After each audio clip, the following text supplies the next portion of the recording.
The victims of the Soviet death camps were buried in numbered graves.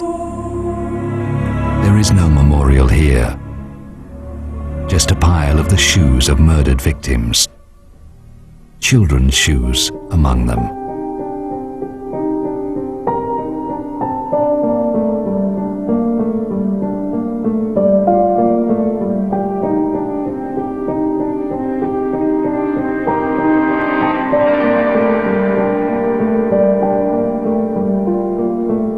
Feeling complete impunity, the post-war KGB terrorized the population, letting loose their most beastly instincts.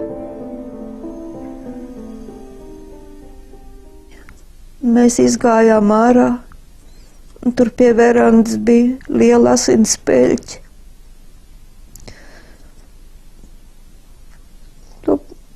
Tās asins savācām stikla burkā, jo tā bija mūsu tēva dzīvība.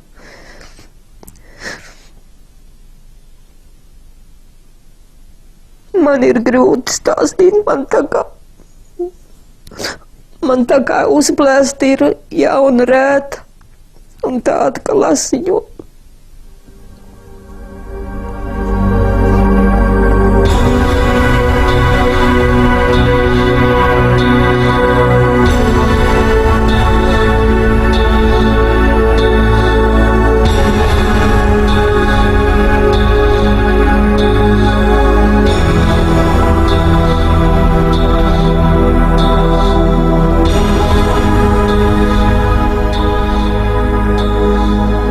This was drawn by a KGB prison guard who had served for 33 years in the Soviet interior system. He was depicting his routine, everyday life.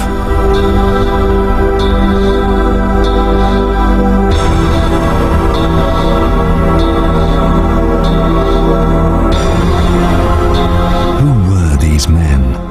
Who were doing these atrocities? Meet one of them. The notorious Yanis Dzintars. A KGB interrogator in the Soviet-occupied Latvia, he was particularly famous for his brutality towards women.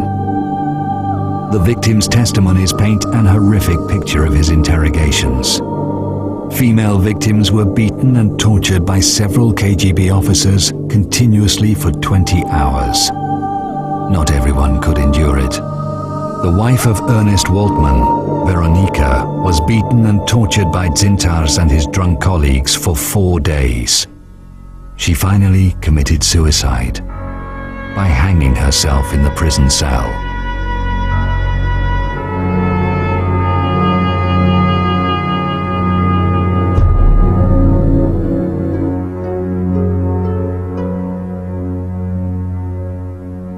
When the Soviet Union collapsed, Dzintars fled to Russia. The Kremlin refuses to extradite him, calling him an honorable veteran. With the hands of these KGB veterans, the Soviet Union terrorized and tortured innocent people.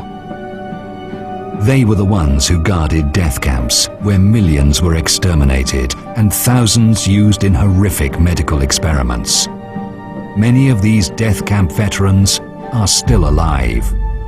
Unlike their SS colleagues, they are proud of what they did. They are proud of the Soviet Union, which let them do it. Прежде всего следует признать, и об этом я уже говорил, что крушение Советского Союза было крупнейшей геополитической катастрофой века. Крупнейшей геополитической катастрофой века. Никому не хочется сознавать, что твои предки были преступниками банальными. Я думаю, в этом дело. I think that Russia, as a successor of the Soviet Union, is obliged to carry out a real investigation of all the crimes and the character of their system. And I think up to now they are not ready and not able to do it. Under Gorbachev and Yeltsin, the crimes of the Soviet Union were at least not advertised. Under President Putin, we see a very different approach. The idea that Russia continues, in a sense, in the footsteps of the Soviet Union, and any attack on the Soviet Union is an attack on modern Russia. Мы заинтересованы в сотрудничестве с международными The Russian identity has been shaped up by the sense of being parts of a big empire. When they lost the empire, they couldn't remain the same.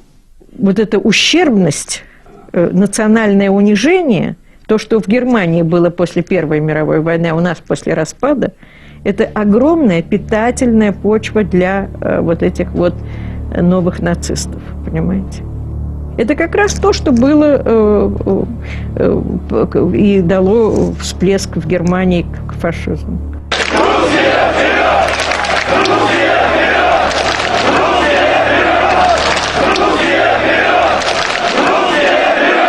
Со времен прихода Путина к власти, практически с конца 90-х годов, с началом Второй Чеченской войны, идет массовая ксенофобская пропаганда сверху. И у людей, в общем-то, появляется такая ненависть к инородцам, людям другого языка, другой веры, к другим странам. The former Russian defense minister Radionov again.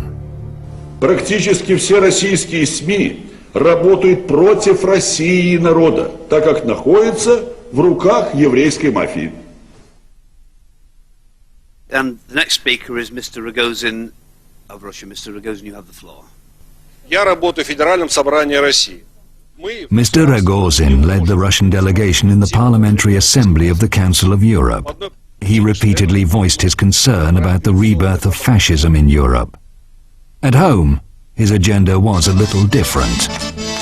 The pre-election clip of his party.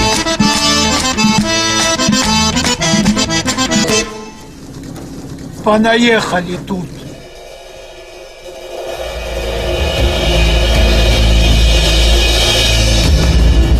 Подними и убери с собой.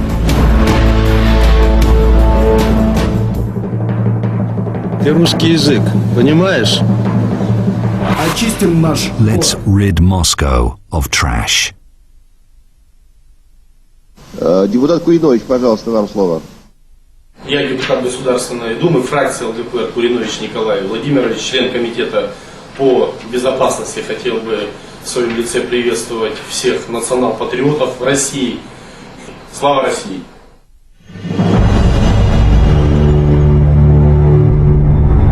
The Nazi salute in the Parliament of Russia. If you think it can't go any further, you would be wrong. Нас арестовали русские национальные социалисты.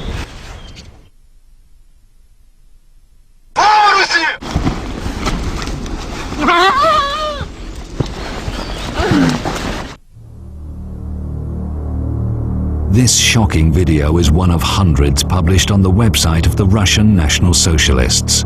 When it made it to the front pages of the world media, the Russian authorities finally closed the Nazi site, declaring it American provocation. The whole thing was turned into farce, questioning the genuineness of the video. Unfortunately, the murders captured on these videos turn out to be genuine. Hundreds of them every year, all over Russia. And the grief of the loved ones is also unspeakably genuine. Turning human tragedy into a farce has become a norm in Russia. Ridiculing the Ukrainian famine or the Jewish Holocaust is the norm. Because killing can be justified, especially if it cleanses society.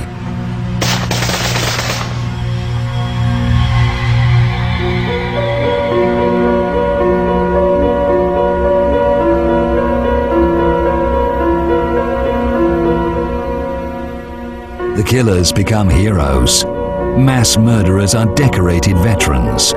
Young people are taught that the crimes these people have committed against humanity are heroic deeds.